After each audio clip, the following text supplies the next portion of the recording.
अरे कि रउआ बुझिल नाही हमर दुख कलूजी। अरे लोग के कहल काम है का भैया, हमनी के कईल काम है तो लोग कहत रहो, हमनी के सब काम करत रही।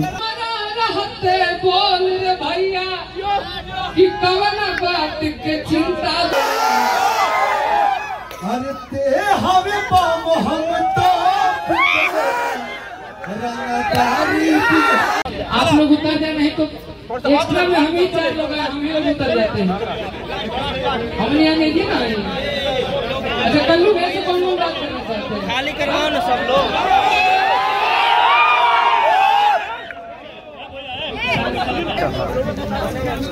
हेलो हेलो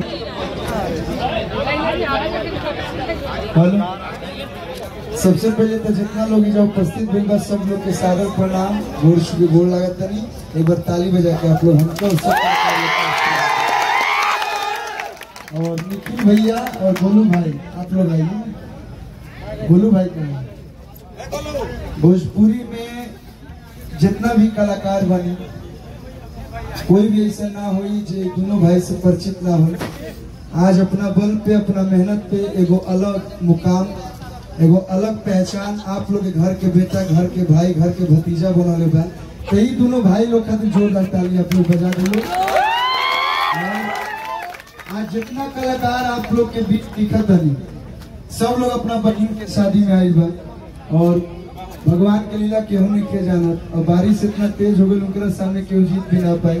फिर भी आज जितना लोग भी उपस्थित भइल बनी, चाहे हम हो की, चाहे शिव कुमार बिक्कू भाई बने, चाहे आस्था जी, शालिनी जी, और भोजपुरी के मगा के जितना कलाकार बने, ये सब निखिल भैया और गोलू भाई के प्रेम में जब खींच के लिए आयल बा।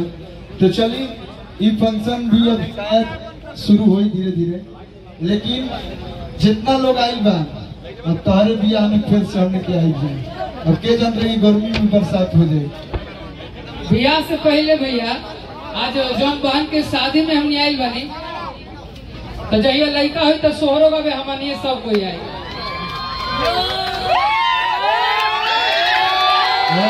हमने के एक परिवार बनी जा। अब परिवार में शादी होती है, परिवार के लोग ना आए तो मुमकिन नहीं है। तो हमेशा हमने के साथ बनी जा। और चाहे कोनो भी सिंगर बने आज के समय में, डिजिटल इंडिया बा, तो कहल जा सकेला कि जहानाबाद बिहार के 2 गो लड़का डिजिटल किंग बा। दोनों किंग खाली फिर से आप लोग आप लोग का प्रेम बना रहे, आप लोग का साथ बना रहे, तो सही हमने के गर्दा का भारत रह जा। बाकी बिल्कुल जी आगे का मंच सोचा संचालक आज तो घर का था तो भैया जते भैया हवा सांस है करता हमें तो ये वाला गाना बजा दी। आजकल लोग बहुत भूलता, हमें कभी मौका मिलेगा गाना ही होके भी चाहिए कि एगो होता के पिछवा से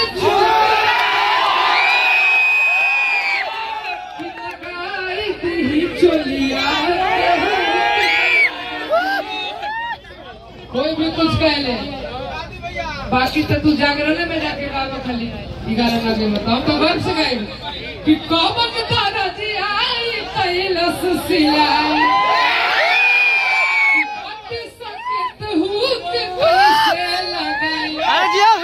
अरे कि रउआ बुझिल नाही हमर दुख कलूजी। कि रउआ बुझिल नाही हमर दुख कलूजी, तो लगाई दी चलिया के हुक राजा जी। आपके मुँह से थैंक यू। अरे लोग के कहल काम है का भैया, हमनी के कईल काम है तो लोग कहत रहो, हमनी के सब काम करत रही। गाना कोनो भी अच्छा खराब ना होला। रहल बात जब माहौल में सब कोई बा, सब कोई झूमता, सब कोई नाचता, जौन गाना तो लोग नाचे हुए गाना गावे के चाहिए। नहीं तो हेजा इतना लोग आइल भजन सुने थोड़े ना आइल। भजन भी भैया गाते हैं, वो भजन प्रेमानंद जी महाराज भी सुन सकते हैं। आप लोग को भी गाना भी जरूरी है ना, आप लोग को भी तो गाना चाहिए कि तोहरा के कवन हाल कि हमारा रहते बोल रे भाई कि कवन बात के चिंता बा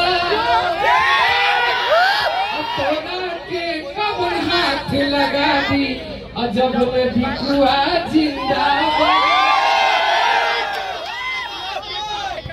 थैंक यू भाई, बहुत बहुत धन्यवाद। और बहुत कम लोग इतना प्रेम दिखावेला। आज के समय में बाहर कुछ लोग और बा, भीतर कुछ और बा, मुंह पे कुछ और बा, बाहर कुछ और बा, लेकिन ये बिक्कू भाई इनका प्रेम जैसे स्टेज के हमनी के बाहर मिले नहीं जा, घरे मिले नहीं जा, वो प्रेम और स्टेज पर भी प्रेम ये दोनों बराबर रहेगा। यही क्वालिटी आपका है कि आप दिन प्रतिदिन आगे बढ़ रहे हैं। हर किते हवे बाम हम हर ते हवे बाम हम तो रंगदारी बिहारी जिला जहानाबाद है। तो आप लोग के प्रेम से ही बना रहो। अब था हम नहीं कहीं जाए, लेकिन आज अपना परिवार में आके इतना बढ़िया लगा था और आप लोग इतना प्यारा बने लोग। तो जब आई बनी जा तो तनी मनी हल्का फुल्का अगर म्यूजिक नहीं खे बाजत तो हम गायक के साथ साथ तनी मनी एक्टरों हैं तो गाना बजा दिए जी, हल्का फुल्का डांस हो जाए, भाई लोग खुश हो जाए। आप लोग की खुशी में हमारी खुशी, जब जैसा तब तैसा ना करे तो गाना बजा दीजिए। इतनी सुंदर सुंदर अभिनेत्री आई है।